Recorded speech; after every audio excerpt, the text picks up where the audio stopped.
El 6 de enero de 2021, un grupo de ultraderechistas irrumpió en el Capitolio de Estados Unidos con el objetivo de detener la votación que certificaba la derrota electoral de Donald Trump y otorgaba la presidencia a Joe Biden.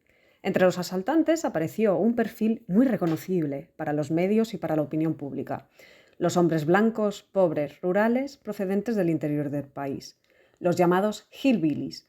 Para muchos no fue una sorpresa. Desde hace décadas, el imaginario colectivo asocia a esta población con la violencia, el atraso cultural y el extremismo político. Sin embargo, ¿quiénes son realmente los hillbillies? ¿De dónde procede esta imagen? Y lo más importante, ¿qué papel han jugado en el cine y la televisión en la construcción de este estereotipo? En este vídeo vamos a analizar el origen histórico del hillbilly, su evolución cultural y, sobre todo, cómo los medios audiovisuales han contribuido a transformarlo en uno de los otros internos más demonizados de la sociedad estadounidense. El hillbilly es un gentilicio con una fuerte carga peyorativa que se utiliza para describir a los habitantes blancos pobres de zonas rurales y montañosas, especialmente de los Apalaches y, en menor medida, de la meseta de Ozark. Aunque a menudo se confunde con redneck, no significan lo mismo, porque mientras que el redneck alude al trabajador agrícola sureño que pasa largas horas bajo el sol, de ahí que se diga redneck por el cuello rojo, el hillbilly implica un aislamiento geográfico, una pobreza estructural, una falta de educación y una supuesta propensión a la violencia. Desde su origen, el término ha funcionado como una etiqueta de desprecio de clase. Ya en 1900, el escritor Julian Hawthorne definía al hillbilly como un ciudadano blanco, libre, que vivía en las colinas, que no tenía medios, que solamente bebía whisky cuando podía y disparaba el revólver cuando le apetecía. Esta definición temprana ya condensaba los rasgos que marcarían el estereotipo durante más de un siglo. Es por ello que para comprender la figura del hillbilly es necesario retroceder hasta el inicio de la colonización británica de Norteamérica. En 1620, con la llegada del Mayflower, comenzó un proceso de asentamiento que no solo incluyó a peregrinos religiosos, sino también a mano de obra barata, personas empobrecidas y sectores marginados de la sociedad inglesa. Es por ello que Estados Unidos acabó heredando de la metrópoli una estructura social jerárquica que se mantuvo intacta tras la independencia. En ella, los blancos pobres ocupaban una posición ambigua. No eran esclavos, pero tampoco ciudadanos con plenos derechos. Muchos vivieron en condiciones de servidumbre, sin acceso a la tierra ni a la educación. Cuando dejaron de ser económicamente útiles, fueron desplazados hacia zonas marginales, como pantanos, montañas y regiones aisladas.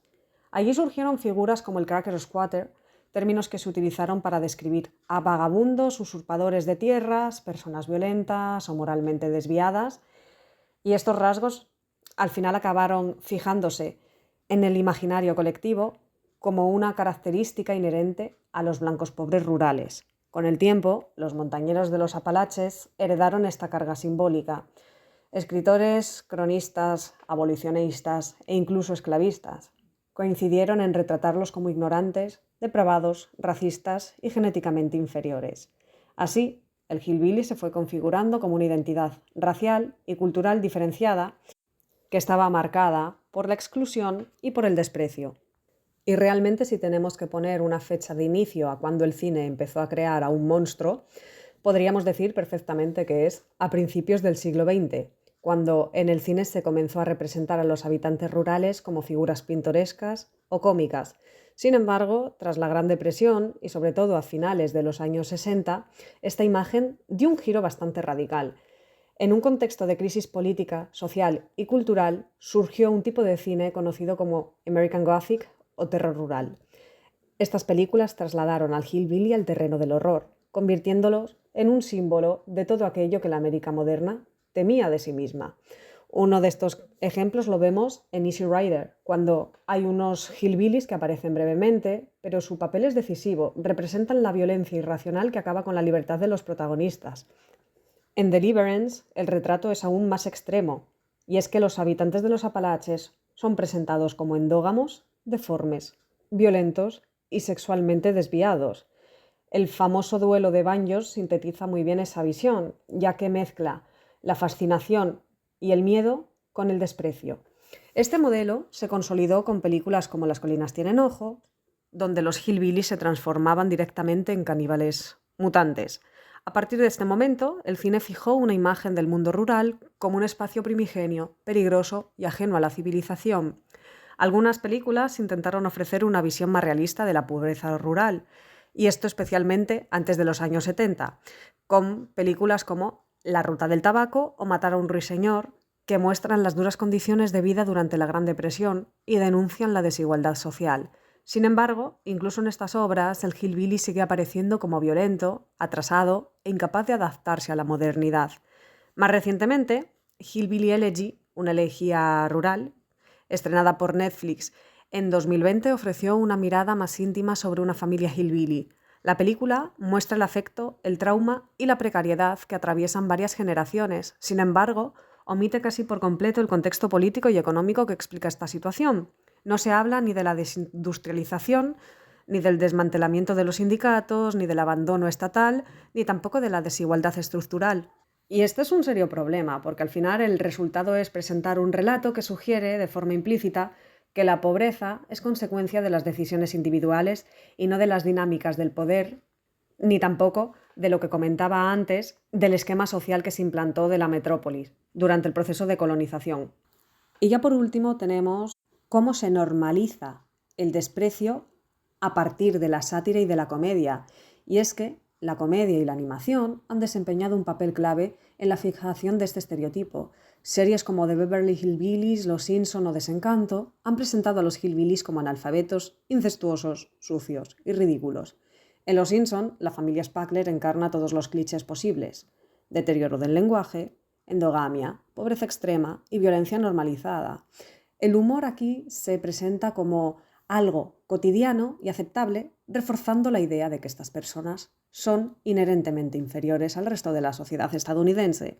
Aunque estas representaciones se presentan, valga la redundancia, como bromas inofensivas, y a mí me hace bastante gracia, tengo que reconocerlo, contribuyen a consolidar una imagen deshumanizada que legitima la exclusión social y política en estas comunidades.